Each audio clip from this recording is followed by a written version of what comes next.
नमस्कार। NDTV India के दर्शकों को हम जल्दी से इस वीडियो के ज़रिए ये बता दें कि आखिरकार क्या कुछ हुआ है अभी तक जयपुर में और क्या कुछ आगे होने की संभावना है। कांग्रेस हाईकमान की तरफ से, कांग्रेस पार्टी की तरफ से जयपुर में कांग्रेस के विधायक दल की बैठक एक बुलाई गई शाम 7 बजे कल, लेकिन वो बैठक नहीं हो पाई और उस बैठक की बजाय एक बैठक शांति धारीवाल के घर पर हुई और वहाँ तकरीबन 60 से ज़्यादा विधायक जो हैं वो जुटे। अशोक गहलोत खेमे के विधायक, उनके समर्थक विधायक और उन विधायकों ने सीएलपी मीट में जाने से मना कर दिया, उस बैठक में जाने से मना कर दिया। लगातार कोशिश इस बात की होती रही कि सीएलपी बैठक जो है वो हो, लेकिन वो नहीं हो पाई।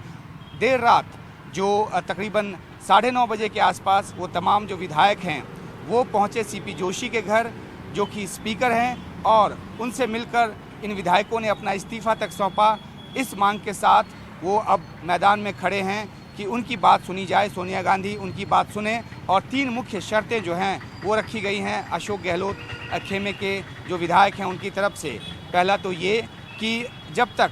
राष्ट्रीय अध्यक्ष पद का चुनाव ना हो जाए तब तक अशोक गहलोत इस्तीफ़ा नहीं देंगे, उसके बाद ही देंगे। दूसरा ये कि जो नया सीएम बनाया जाएगा उसमें अशोक गहलोत की राय ली जाएगी, उनकी राय के आधार पर ही नया मुख्यमंत्री बनेगा। और तीसरी बात ये कि 2020 में जब सचिन पायलट खेमे ने बगावत की थी तो उस समय जो 102 विधायक अशोक गहलोत के साथ रहे थे, जिन्होंने सरकार बचाई थी, उनमें से ही कोई एक चेहरा जो है वो अगला मुख्यमंत्री हो। तो इन 3 शर्तों के साथ विधायकों ने करीब आधी रात को जो सीपी जोशी है वो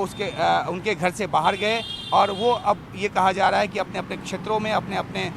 जो उनके इलाके हैं वहाँ पे चले गए हैं। दूसरी तरफ जो केंद्रीय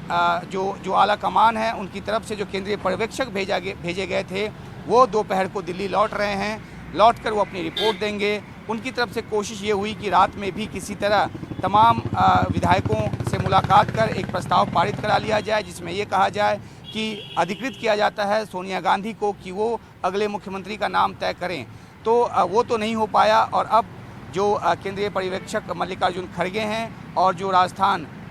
कांग्रेस जो प्रभारी हैं अजय माकन, वो लौटकर दिल्ली जा रहे हैं। संभावना इस बात की जताई जा रही है कि जिस तरीके से कई नेताओं ने एक कोऑर्डिनेटेड तरीके से एक दूसरी मीटिंग को अंजाम दिया, वो अनुशासनहीनता के दायरे में आता है और संभावना इस बात की है कि उनके खिलाफ कोई अनुशासनात्मक कार्रवाई की सिफारिश जो है वो की जाए। लेकिन ये देखना होगा कि क्या हाईकमान इस तरह का कोई कड़ा कदम उठाता है, ख़ासतौर पे तब जब कोशिश इस बात की हो रही है कि तमाम विधायकों को साथ लेकर किसी तरीके से प्रस्ताव पारित किया जाए। अब तो ये खैर दूर की कौड़ी लगती है, लेकिन अनुशासनात्मक कार्रवाई के ज़रिए हो सकता है कि कुछ नेताओं को, कुछ विधायकों को कुछ के ऊपर गाज गिरे, ताकि बाकी के विधायक जो हैं उनमें एक संदेश जाए कि ये जो नाफरमानी हुई है, जो अनुशासनहीनता हुई है सीएलपी मीट में न जाने का, जो कि कांग्रेस पार्टी की तरफ से बुलाई गई थी,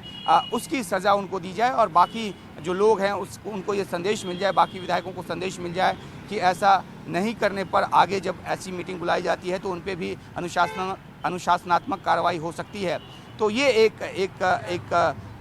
सूरत हाल नज़र आती है। दूसरी अहम बात यह है कि अशोक गहलोत खेमे की तरफ से बार बार कहा जा रहा है कि जो सीएलपी बैठक बुलाई गई थी उसकी जानकारी अशोक गहलोत को काफ़ी देर से दी गई, दोपहर को कल दी गई, जबकि जो केंद्रीय पर्यवेक्षक की जो टीम है उनसे जो जुड़े जो सूत्र हैं वो ये बताते हैं कि ये मीटिंग बहुत पहले तय हो गई थी और कल की पहले की रात जो है विधायकों को फ़ोन भी जाना शुरू हो गया था कि वो मुख्यमंत्री आवास पर होने वाली इस बैठक में पहुंचे। तो ये दलील दी जा रही है कि जब मुख्यमंत्री आवास पर ये बैठक रखी जा रही थी तो फिर कैसे मुख्यमंत्री को नहीं बताया जाता या उनको देर से बताया जाता, क्योंकि मीटिंग वहीं होनी थी। तो ये एक दलील सामने निकल कर आई है। लेकिन अशोक गहलोत जो कि लगातार कल मुलाकातों के दौर में रहे, जो मल्लिकार्जुन खड़गे हैं उनके साथ उनकी मुलाकात हुई, अजय माकन के साथ मुलाकात हुई, वो बार बार यही कह रहे हैं कि उनका कोई लेना देना नहीं है, जो विधायक हैं उनका ये स्वतंत्र फैसला है, उन्होंने अपने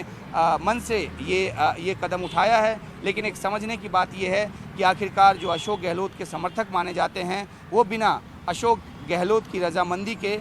या उनके वरद हस्त के बिना क्या इस तरह से एक सीधा टकराव जो है वो मोल ले सकते हैं। हालांकि बातों में वो कह रहे हैं कि हाईकमान की बात मानेंगे, सोनिया गांधी की बात मानेंगे, लेकिन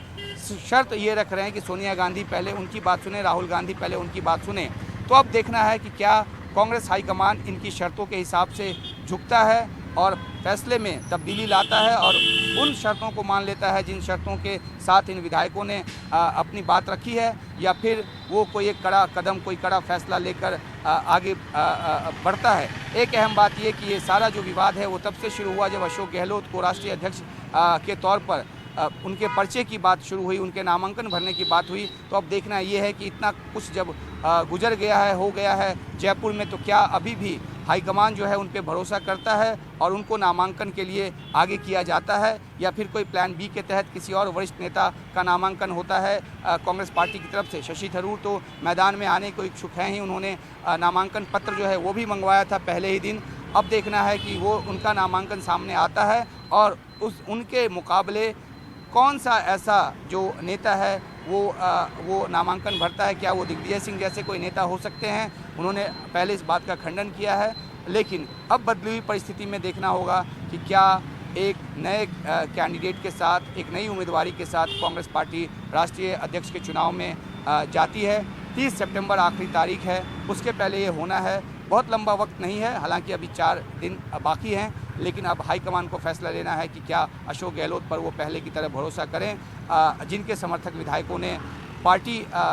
की जो CLP जो मीट है, कांग्रेस लेजिस्लेटिव पार्टी की जो मीटिंग थी, उसमें ना आकर एक संदेश दिया, एक सीधा टकराव लिया है। तो अब सारी निगाह हाईकमान पर है कांग्रेस पार्टी की, और देखना है कि वहाँ से क्या कुछ फैसला आता है। तो जयपुर से हम आपके लिए अपडेट लेकर आते रहेंगे। अभी के लिए बस इतना ही, शुक्रिया।